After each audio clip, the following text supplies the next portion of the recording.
ओम दुम दुर्गाय नमः। स्वागत है आप सभी का हमारे चैनल पर। आज के इस वीडियो में आप सुनिए दुर्गा सप्तशती के 12वें और 13वें अध्याय का पाठ। नियम के अनुसार पाठ आरंभ करने से पहले हम देवी कवच, अर्गला, कीलक का पाठ करेंगे। इसके बाद हम दुर्गा सप्तशती के 12वां और 13वां अध्याय सुनेंगे। तो अगर आपको कथा अच्छी लगे, वीडियो पसंद आए तो वीडियो को लाइक अवश्य करिएगा, क्योंकि आपके लाइक से हमें पता चलता है आपको वीडियो पसंद आया। और अगर वीडियो पसंद आए तो चैनल को सब्सक्राइब करके बेल आइकन पर क्लिक भी अवश्य कर लीजिए। तो चलिए शुरू करते हैं आज का वीडियो देवी कवच के साथ। श्री देवी कवच। मार्कंडेय ऋषि बोले, हे पितामह, आप हमें कोई ऐसा परम गुप्त साधन बताइए जिसके द्वारा मनुष्यों की सभी प्रकार से रक्षा हो सके और जो अभी तक आपने किसी को नहीं बताया हो। तब ब्रह्मा जी बोले, हे ब्राह्मण, इस प्रकार का साधन तो परम पवित्र एवं परम गुप्त देवी जी का कवच ही है। इसी से प्राणी मात्र का कल्याण एवं सब प्रकार की रक्षा होती है। सो आप उसे सुनिए। देवी जी की 9 मूर्तियों के नाम इस प्रकार से हैं। पहली शैलपुत्री, दूसरी ब्रह्मचारिणी, तीसरी चंद्रघंटा, चौथी कुष्मांडा, पांचवी स्कंद माता, छठी कात्यायनी, सातवीं कालरात्रि, आठवीं महागौरी और 9वीं सिद्धिदात्री हैं। जो मनुष्य अग्नि में जल रहा हो, युद्ध भूमि में शत्रुओं के मध्य फंस गया हो अथवा घोर संकट से ग्रस्त हो, वह मनुष्य भगवती की शरण में आ जाए तो उसके घोर संकट दूर हो जाते हैं। जो भक्ति भाव से देवी जी का स्मरण करते हैं उनकी सभी प्रकार से उन्नति होती है। हे भगवती, जो भी आपका स्मरण करते हैं निसंशय उनकी आप रक्षा करती हो। प्रेत की सवारी करने वाली चामुंडा देवी हैं। वाराही महेश पर, ऐन्द्री हाथी पर, वैष्णवी गरुण पर, माहेश्वरी बैल पर, कौमारी मोर पर और लक्ष्मी कमल के आसन पर विराजमान है। सफेद रूप धारण करने वाली वृषभ के वाहन वाली ईश्वरी देवी हैं। हंस पर बैठी हुई सभी आभूषणों से भूषित ब्राह्मी देवी हैं। इस प्रकार अनेक रत्नों से विभूषित सभी योग शक्तियों से संयुक्त ये सब माताएं हैं। ये सभी देवियां क्रोधयुक्त मुद्रा में रथों पर सवार होकर दर्शन देती हैं। ये शंख, चक्र, गदा, शक्ति, हल, मूसल, खेटक, तोमर, परशु, पाश, कुंद, त्रिशूल, उत्तम आयुध, शारंग, धनुष इत्यादि अस्त्र शस्त्र दैत्यों के शरीर नाश के लिए, भक्तों को अभय देने के लिए और देवताओं के हित के लिए धारण करती हैं। हे देवी, आपके दर्शन कठिन हैं। शत्रुओं के भय को बढ़ाने वाली देवी जी, मेरी रक्षा कीजिए। पूर्व दिशा में ऐन्द्री देवी रक्षा करें, अग्नि कोण में अग्नि देवता, दक्षिण में वाराही, नैऋत्य कोण में खड्ग धारणी, पश्चिम में वारुणी, वायु कोण में मृगवाहिनी, उत्तर में कौमारी, ईशान कोण में शूल धारणी, ऊपर ब्रह्माणी जी, नीचे वैष्णवी देवी रक्षा करें। इसी प्रकार शव के ऊपर विराजमान चामुंडा देवी 10 दिशाओं में रक्षा करें। जया मेरे आगे की, विजया मेरे पीछे की, बाईं ओर अजिता, दाईं ओर अपराजिता रक्षा करें। उद्योतनी मेरी शिखा की, उमा मेरे मस्तक पर विराज कर। भौहों की यशस्विनी, भौहों के मध्य में त्रिनेत्रा, नासिकाओं की यमघंटा देवी, नेत्रों के मध्य में शंखिनी, कानों की द्वारवासिनी, कपोलों की कालिका, कानों के मूल देश की शांकरी देवी रक्षा करें। नासिका की सुगंधा, ऊपर के होंठ की चर्चिका, नीचे के होंठ की अमृत कला एवं जिह्वा की सरस्वती रक्षा करें। दांतों की कौमारी, कंठ की चंडिका, गले की चित्रघंटा, तालु प्रदेश की महामाया रक्षा करें। चिबुक की कामाक्षी, वाणी की सर्वमंगला, ग्रीवा की भद्रकाली, पृष्ठ अस्थियों की धनुर्धरी रक्षा करें। कंठ के बाहरी भाग की नीलग्रीवा, कंठ नालिका की नलकुबरी, दोनों कंधों की खड्गनी एवं मेरे भुजाओं की वज्रधारणी रक्षा करें। दोनों हाथों की दंडिनी, उंगलियों की अंबिका, नाखूनों की शूलेश्वरी, कुक्ष प्रदेश की कुलेश्वरी रक्षा करें। हृदय की ललिता देवी, उदर की शूलधारणी रक्षा करें। स्तनों की मद देवी, मन की शोक विनाशनी, नाभि की कामनी, गुप्त इंद्रिय की गुहेश्वरी, लिंग की पूत कामना, गुदा की महिषवानी रक्षा करें। कटि प्रदेश की भगवती, घुटनों की विंध्यवासिनी, जंघाओं की महाबली देवी रक्षा करें। गुल्फों की नारसिंगी, पैर के तलुओं की तेसी देवी, उंगलियों की श्रीधरी देवी और तलुओं की पर्वतवासिनी रक्षा करें। नाखूनों की दंष्टा कराली, केशों की ऊर्ध्वकेशनी, रोम छिद्रों की कौमारी और त्वचा की बागीश्वरी रक्षा करें। रक्त, मज्जा, वसा, मांस, अस्थियों एवं मेदे की पार्वती, अंतड़ियों की कालरात्रि, पित्त की मुकुटेश्वरी रक्षा करें। पद्मकोश की पद्मावती, कफ की चूड़ामणि, नाखूनों के तेज की ज्वालामुखी, सभी संधियों की अभेद्या देवी रक्षा करें। हे ब्रह्माणी, आप मेरे वीर की रक्षा करें। छाया की छत्रेश्वरी, मन, बुद्धि, अहंकार की धर्मधारिणी रक्षा करें। प्राणों की कल्याण शोभना और शब्द, स्पर्श, रूप, रस, गंध, इन 5 इंद्रियों की योगिनी, सत्व, रज, तम की नारायणी सर्वदा रक्षा करें। आयु की वाराही, धर्म की वैष्णवी, यश एवं कीर्ति की लक्ष्मी तथा धन विद्या की चक्रणी रक्षा करें। इंद्राणी मेरे गोत्र की, चंडिका मेरे पशुओं की, महालक्ष्मी मेरे पुत्रों की, भैरवी देवी भार्या की रक्षा करें। मेरे पथ की सुपथा, मार्ग की क्षेमकारी, राजा के दरबार में महालक्ष्मी एवं सभी दिशाओं में स्थिर होकर विजया मेरी रक्षा करें। और जो भी स्थान कवच में नहीं आए और जो आरक्षित हैं, उन स्थानों की पापनाशनी जयंती देवी रक्षा करें। मनुष्य यदि अपना कल्याण चाहे तो एक कदम भी बिना कवच के कहीं न जाए। कवच से नित्य रक्षित मनुष्य जहाँ जहाँ भी जाता है, वहीं से उसे धन का लाभ तथा सभी कामनाओं की सिद्धि प्राप्त होती है। पृथ्वी पर उस पुरुष को ऐश्वर्य एवं अतुल संपत्ति प्राप्त होती है। वह मनुष्य निर्भय हो जाता है। युद्ध भूमि में कोई भी उसे जीत नहीं सकता। त्रिलोक भर में पूजा जाता है। ये देवी कवच देवताओं को भी दुर्लभ है। इसको अत्यंत श्रद्धा के साथ सावधान होकर जो तीनों संध्याओं में नित्य पढ़ लेता है, उसे देवी कला प्राप्त होती है। कोई भी उसे तीनों लोकों में पराजित नहीं कर सकता। उसे अकाल मृत्यु नहीं आती।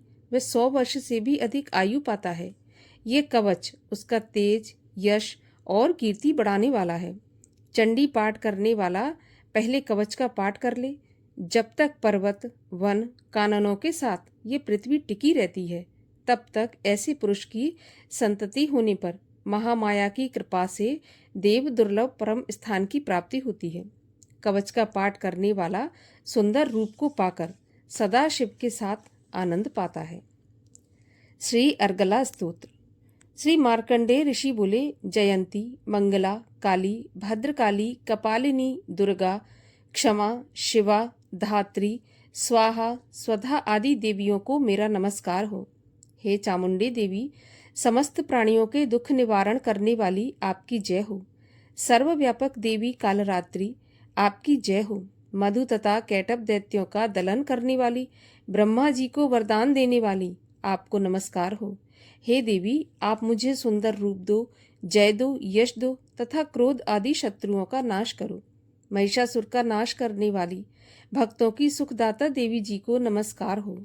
मुझे रूप दो, जय दो, यश दो, शत्रुओं का नाश करो। हे रक्त बीज का वध करने वाली देवी और चंड मुंड असुरों का विनाश करने वाली माता, मुझे सुंदर रूप दो, जय दो, यश दो, शत्रुओं का नाश करो। हे पापनाशक चंडिके, जो सर्वदा भक्ति पूर्वक आपके चरणों में मस्तक झुकाते हैं, उन्हें रूप दो, जय दो, यश दो, शत्रुओं का नाश करो। सभी व्याधियों का नाश करने वाली चंडिके, जो आपकी भक्ति पूर्वक स्तुति करते हैं, उन्हें रूप दो, जय दो, यश दो, शत्रुओं का नाश करो। हे देवी जी, आप मुझे सौभाग्य, आरोग्य और परम सुख दो।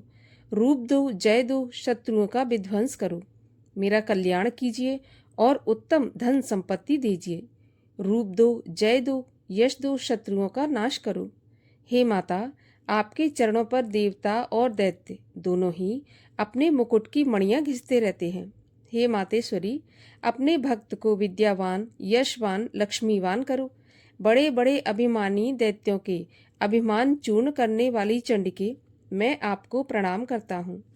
हे 4 भुजाओं वाली माता, चतुर्मुख ब्रह्मा जी आपकी स्तुति करते हैं। हे परमेश्वरी, रूप दो, जय दो, यश दो, बैरियों का विध्वंस करो।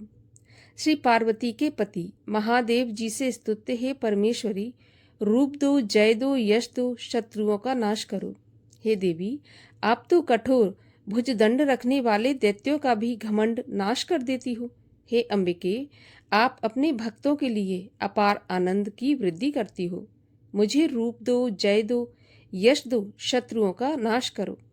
हे मातेश्वरी जी, आप मुझे वह पत्नी प्रदान करें जो मेरी इच्छाओं के अनुकूल हो और इस भयानक संसार रूपी समुद्र से मुझे तारने वाली हो। उत्तम कुल में उत्पन्न हो। जो पुरुष इस स्तोत्र का पाठ करके महास्तोत्र अर्थात कीलक का पाठ करता है, वह सप्तशती के पाठ जप से मिलने वाले वर एवं श्रेष्ठ संपदा के फल को प्राप्त कर लेता है। श्री कीलक स्तोत्र। ओम। मैं उन भगवान सदाशिव को नमस्कार करता हूँ जिनके दिव्य 3 नेत्र हैं, जिनका शरीर विशुद्ध ज्ञान स्वरूप है, जो मोक्ष प्राप्ति के कारण है। अर्ध चंद्रमा जिनके मस्तक पर शोभायमान है। श्री मार्कंडेय ऋषि बोले, मंत्रों के शाप एवं उत्कीलन आदि को समझकर पाठ करने वाला पुरुष मोक्ष पा लेता है, अतः इसका ज्ञान होना आवश्यक है। सब उच्चाटन आदि वस्तुएं इसी स्तोत्र द्वारा पाठ करके सिद्ध होती हैं, और जो इस स्तोत्र का पाठ करके सप्तशती के पाठ मात्र से स्तुति करते हैं, उन्हें देवी जी सिद्ध हो जाती हैं। उच्चाटन आदि प्रयोगों से उन पुरुषों को मंत्र, औषधि आदि किसी अन्य साधन की आवश्यकता नहीं पड़ती। बिना जप के भी सभी उच्चाटन आदि सिद्ध हो जाते हैं। क्या समस्त उच्चाटन आदि इसी से सिद्ध हो जाते हैं? इस प्रकार की लोगों को शंका हुई। तब उस शंका के निवारण के लिए सदाशिव ने लोगों को बुलाकर आज्ञा दी। ये सब सिद्धियां देने वाला शुभ स्तोत्र है। इस चंडिका स्तोत्र को भगवान सदाशिव ने गुप्त कर दिया। इस स्तोत्र के पाठ द्वारा प्राप्त होने वाला पुण्य कभी समाप्त नहीं होता। साधक सभी प्रकार का क्षेम प्राप्त कर लेता है, इसमें कोई भी संशय नहीं है। कृष्ण पक्ष की चतुर्दशी अथवा अष्टमी के दिन एकाग्र होकर जो अपना सब कुछ भगवती के अर्पण करता है और फिर प्रसाद रूपेण ग्रहण कर लेता है, उस पर भगवती प्रसन्न होती हैं। इसी रूप के कीलक द्वारा महादेव ने इसे भी कीलन कर दिया है। जो इसके द्वारा सप्तशती का निष्कीलन करके स्पष्ट होकर नित्य पाठ करता है, वह सिद्ध हो जाता है। देवी जी का गण एवं गंधर्व होता है। वह कहीं भी घूम रहा हो, उसे कोई भय नहीं होता, न उसकी अकाल मृत्यु होती है। देहांत होने पर वह मोक्ष पाता है। इसलिए इस कीलक स्तोत्र को समझकर तथा उसका उत्कीलन करके पाठ करना उचित है। जो इस प्रकार नहीं करता उसका नाश होता है। तभी तो बुद्धिमान इसे समझकर ही उत्कीलन से संपन्न स्तोत्र का पाठ आरंभ करते हैं। जो कुछ भी रमणियों में सौंदर्य, सौभाग्य आदि दिखाई देते हैं, ये सब के सब श्री देवी की कृपा के फल हैं। इसी कारण इस शुभ स्तोत्र का जप सदा करते रहना चाहिए। इस स्तोत्र के मंद स्वर में पाठ करने से थोड़ा फल मिलता है, उच्च स्वर में अधिक फल मिलता है। सभी सिद्धियां प्राप्त होती हैं, अतः उच्च स्वर से पाठ याद करें। जिस भगवती की कृपा द्वारा सौभाग्य, आरोग्य, संपत्तियां, शत्रुनाश तथा परम मोक्ष की प्राप्ति होती है, उस जगत की माता की स्तुति करनी चाहिए। रात्रि सूक्त। महातत्वादिक रूप व्यापक इंद्रियों से सब देशों में समस्त वस्तुओं को प्रकाशित करने वाली ये रात्रि रूपा देवी अपने उत्पन्न किए हुए जगत के जीवों के शुभ अशुभ कर्मों को विशेष रूप से देखती हैं और उनके अनुरूप फल की व्यवस्था करने के लिए समस्त विभूतियों को धारण करती हैं। ये देवी अमर हैं और संपूर्ण विश्व को, नीचे फैलने वाली लता आदि को, ऊपर बढ़ने वाले वृक्षों को भी व्याप्त करके स्थित हैं। इतना ही नहीं, ये ज्ञानमयी ज्योति से जीवों के अज्ञान अंधकार का नाश कर देती हैं। पराचित्त शक्ति रूप रात्रि देवी आकर अपनी बहन ब्रह्म विद्यामयी उषा देवी को प्रकट करती हैं, जिससे अविद्यामय अंधकार स्वतः नष्ट हो जाता है। वे रात्रि देवी इस समय मुझ पर प्रसन्न हो, जिनके आने पर हम लोग अपने घरों में सुख से सोते हैं, ठीक वैसे ही जैसे कि रात्रि के समय पक्षी वृक्षों पर बनाए हुए अपने घोंसलों में सुखपूर्वक शयन करते हैं। उस करुणामयी रात्रि देवी के अंक में संपूर्ण ग्रामवासी, मनुष्य, पैरों से चलने वाले गाय, घोड़े आदि पशु, पंखों से उड़ने वाले पक्षी एवं पतंग आदि, किसी प्रयोजन से यात्रा करने वाले पथिक और बाज आदि भी सुखपूर्वक सोते हैं। हे रात्रिमयी चित्त शक्ति, तुम कृपा करके वासनामयी वृक्की तथा पापमय वृक्क को हमसे अलग करो। काम आदि तस्कर समुदाय को भी दूर हटाओ। तदनंतर हमारे लिए सुखपूर्वक तरने योग्य हो जाओ। मोक्षदायिनी एवं कल्याणकारिणी बन जाओ। हे उषा, हे रात्रि की अधिष्ठात्री देवी, सब ओर फैला हुआ ये अज्ञानमय काला अंधकार मेरे निकट आ पहुंचा है। तुम इसे ऋण की भांति दूर करो। जैसे धन देकर अपने भक्तों के ऋण दूर करती हो, उसी प्रकार ज्ञान देकर इस अज्ञान को भी हटा दो। हे रात्रि देवी, तुम दूध देने वाली गऊ के समान हो। मैं तुम्हारे समीप आकर स्तुति आदि से तुम्हें अपने अनुकूल करता हूँ। परम व्योम स्वरूप परमात्मा की पुत्री, तुम्हारी कृपा से मैं काम आदि शत्रुओं को जीत चुका हूँ। तुम स्तोम की भांति मेरे इस हविष्य को भी ग्रहण करो। श्री दुर्गा सप्तशती 12वां अध्याय प्रारंभ। देवी बोली, जो पुरुष एकाग्र होकर इन स्तोत्रों से नित्य मेरी स्तुति करेगा, उसकी सभी बाधाएं मैं निसंशय नाश कर दूंगी।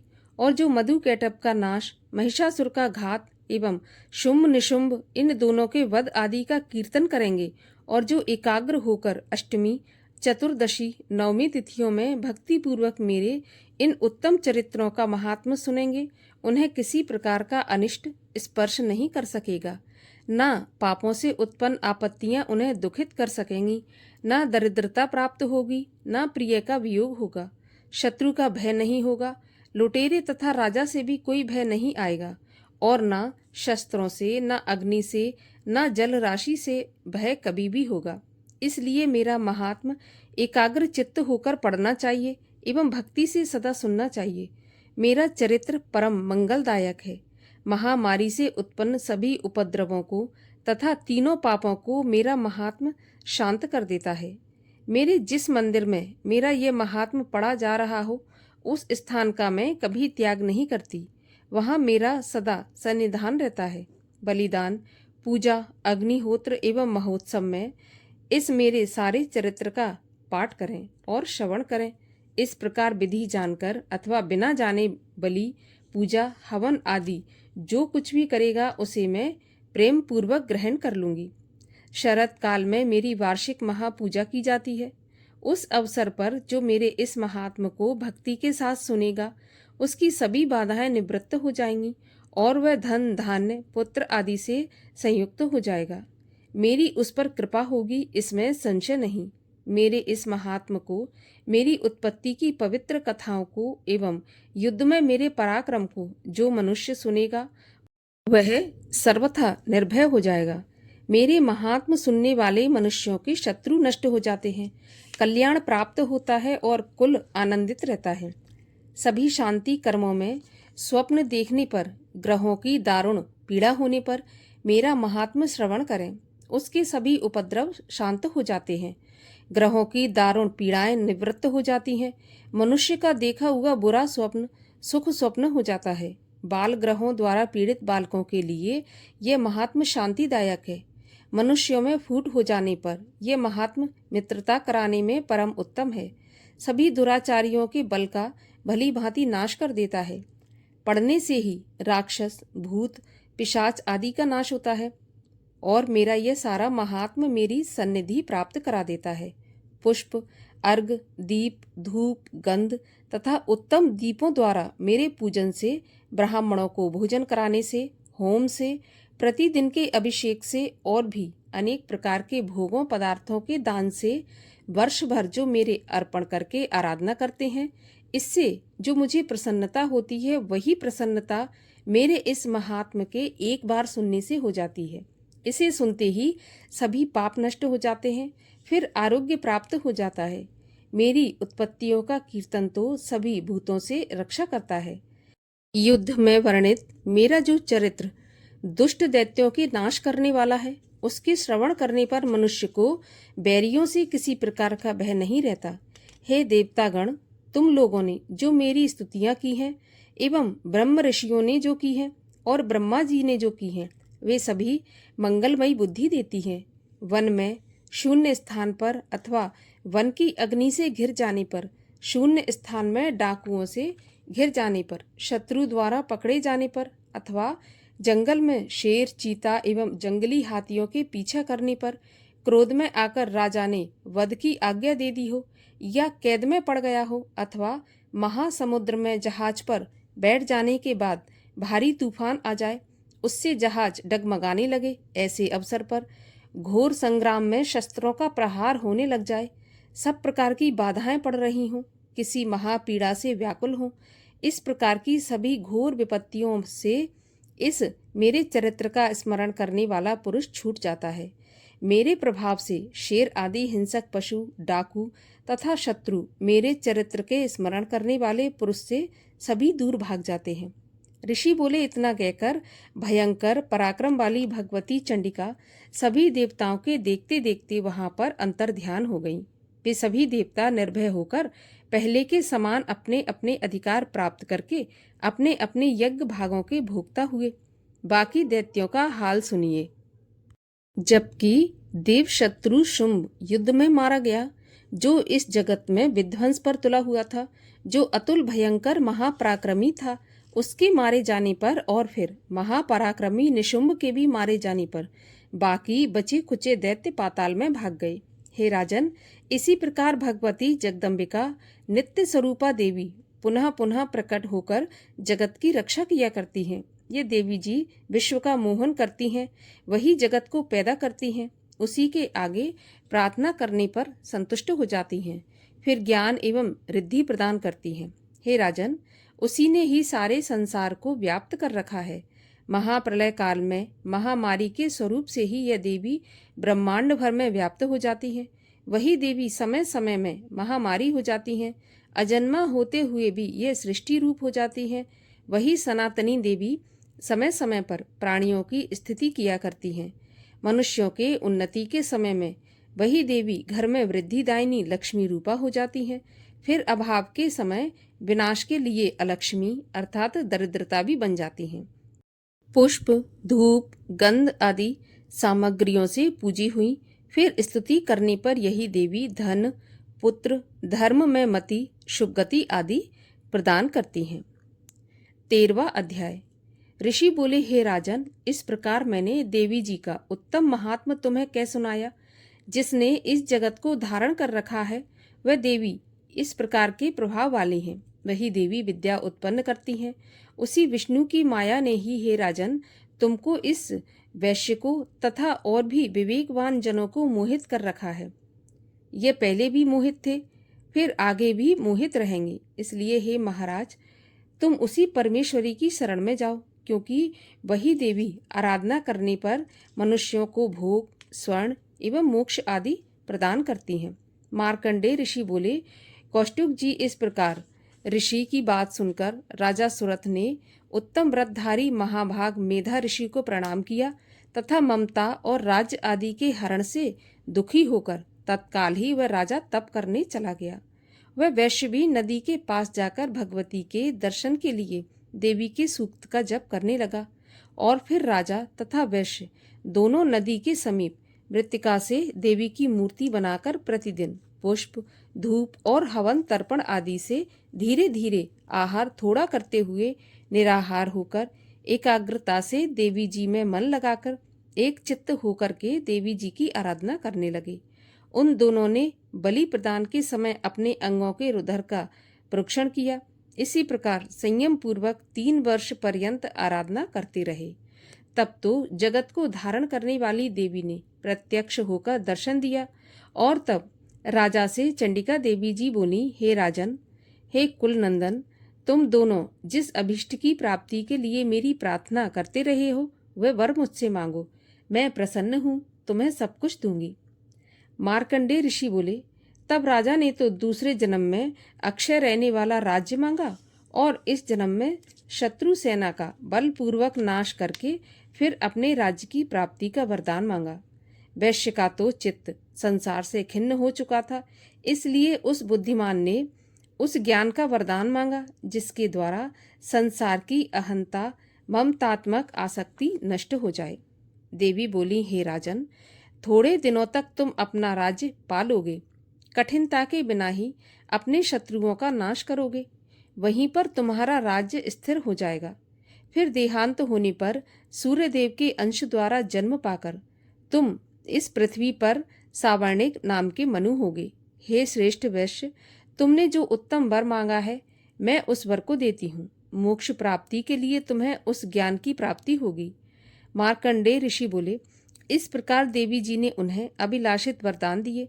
फिर उन दोनों की भक्ति पूर्वक की हुई स्तुति से प्रसन्न होकर देवी तत्काल ही अंतर्ध्यान हो गई। इस प्रकार वह क्षत्रिय श्रेष्ठ सुरथ देवी से वर पाकर फिर सूर्य से उत्पन्न होकर सावर्णी नामक मनु होगा। इस प्रकार दुर्गा सप्तशती का 13वां अध्याय समाप्त हुआ। और अब सुनिए अंत में सुना जाने वाला देवी सूक्त का पाठ। भगवती बोली, मैं रुद्र, वसु, आदित्य और विश्वेदेव रूप से सर्वत्र विचरती हूँ। मित्र, वरुण, इंद्र, अग्नि और अश्विनी कुमारों को भी मैंने ही धारण कर रखा है। सोम, याग, विश्वकर्मा, सूर्य और ईश्वर नाम के देव मैंने ही धारण कर रखे हैं। जो देवताओं के उद्देश्य से प्रचुर हवि युक्त सोम यागादि का अनुष्ठान करते हैं, उन यजमानों का फल मुझ में विद्यमान है। इस ब्रह्मांड की अधिष्ठात्री पार्थिव और अपार्थिव देने वाली मैं ही हूँ। ब्रह्म साक्षात संवित ज्ञान रूपा मैं ही हूँ। यह ज्ञान ही सब उपासनाओं का मूल है। मैं ही अनंत जीवों में प्रविष्ट हूँ। देवता इस प्रकार अनेक भावों से मेरी उपासना करते हैं। जीव जो अन्न आदि खाद्य द्रव्य भक्षण करता है, देखता है, वह प्राण धारण करता है तथा सुनता है, ये सब क्रियाएं मेरे द्वारा ही सिद्ध होती हैं। जो मुझको इस दृष्टि से नहीं देख सकते, वे नाश को प्राप्त होते हैं। हे सौम्य, तुमसे जो तत्व कहे हैं उन्हें श्रद्धा पूर्वक सुनो। मैं यह उपदेश स्वयं दे रही हूँ। देवता और मनुष्यों द्वारा ही यही सेवित है। मैं जिसे चाहती हूँ उसे उच्च पद प्रदान करती हूँ, ब्रह्म बनाती हूँ तथा ऋषि और सर्व ज्ञान संपन्न सुमेधा बनाती हूँ। रुद्र के लिए धनुष खींचती हूँ। इस प्रकार मैं सर्वत्र व्याप्त हूँ। मेरी आत्मा ने जगत पिता को उत्पन्न किया है। इसके ऊपरी भाग में आनंदमय कोश के अंदर विज्ञानमय कोश में तेरा कारण अवस्थित है। मैं समस्त भुवनों में प्रविष्ट होकर रहती हूँ। स्वर्गलोक में मेरे शरीर से स्पष्ट है। मैं जल वायु की भांति प्रतीत हूँ। तभी ही यह सारी सृष्टि आरंभ होती है। इस स्वर्ग तथा मृत्युलोक के परे मैं विद्यमान हूँ। यही तो मेरी महिमा है। अपराध क्षमा याचना। हे परमेश्वरी, मेरे द्वारा रात दिन सहस्त्रों अपराध होते हैं। ये मेरा दास है ऐसा समझकर मेरे उन अपराधों को तुम कृपा पूर्वक क्षमा करो। हे परमेश्वरी, मैं आवाहन नहीं जानता, विसर्जन करना नहीं जानता तथा पूजा करने का ढंग भी नहीं जानता। मुझे क्षमा करो। हे देवी, हे सुरेश्वरी, मैंने जो मंत्रहीन, क्रियाहीन और भक्तिहीन पूजन किया है, वह सब आपकी कृपा से पूर्ण हो। हे जगदम्बिके, मैं अपराधी हूँ, किंतु तुम्हारी शरण में आया हूँ। इस समय दया का पात्र हूँ, जैसा चाहो करो। देवी, हे परमेश्वरी, अज्ञान से, भूल से अथवा बुद्धि भ्रांत होने के कारण मैंने जो न्यूनता या अधिकता कर दी हो, वह सब क्षमा करो और प्रसन्न हो। सच्चिदानंद स्वरूपा परमेश्वरी, हे जगत माता कामेश्वरी, तुम प्रेम पूर्वक ये मेरी पूजा स्वीकार करो और मुझ पर प्रसन्न रहो। बोलिए जगत जननी जगदम्बिका की जय हो। दुर्गा जी की आरती। जय अम्बे गौरी मैया, जय श्यामा गौरी, तुमको निश दिन ध्यावत हरि ब्रह्मा शिवरी। ओम जय अम्बे गौरी, मांग सिंदूर विराजत, टीको मृग मद को, उज्ज्वल से दोई नैना, चंद्र बदननी को। ओम जय अम्बे गौरी, कनक समान कलेवर, रक्तांबर राजे, रक्त पुष्प की माला, कंठन पर साजे। ओम जय अम्बे गौरी। के हरि वाहन राजत, खड़ग खपर धारी। सुर नर मुनि जन सेवत, तिनके दुख हारी। ओम जय अम्बे गौरी। कानन कुंडल शोभित, नासाग्रे मोती। कोटिक चंद्र दिवाकर, राजत सम ज्योति। ओम जय अम्बे गौरी।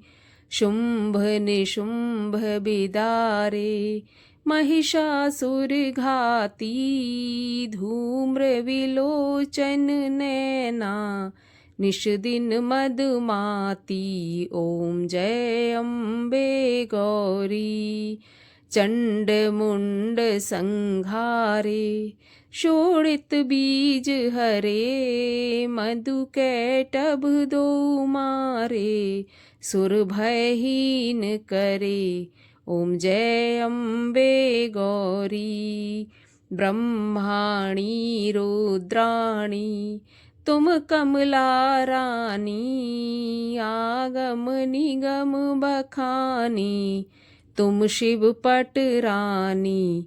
ओम जय अम्बे गौरी। 64 योगिनी गावत, नृत्य करत भैरो। बाजत ताल मृदंगा, और बाजत डमरू। ओम जय अम्बे गौरी। तुम ही जग की माता, तुम ही हो भरता। भक्तन की दुख हरता, सुख संपत्ति करता।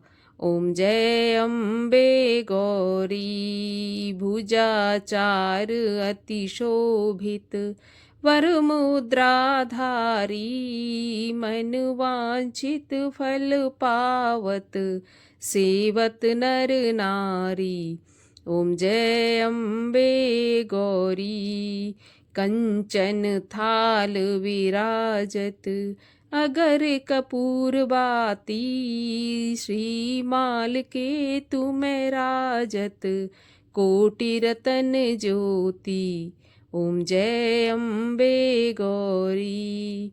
श्री अम्बे जी की आरती, जो कोई जन गावे। कहत शिवानंद स्वामी, सुख संपत्ति पावे। ओम जय अम्बे गौरी। बोलिए अम्बे मैया की जय।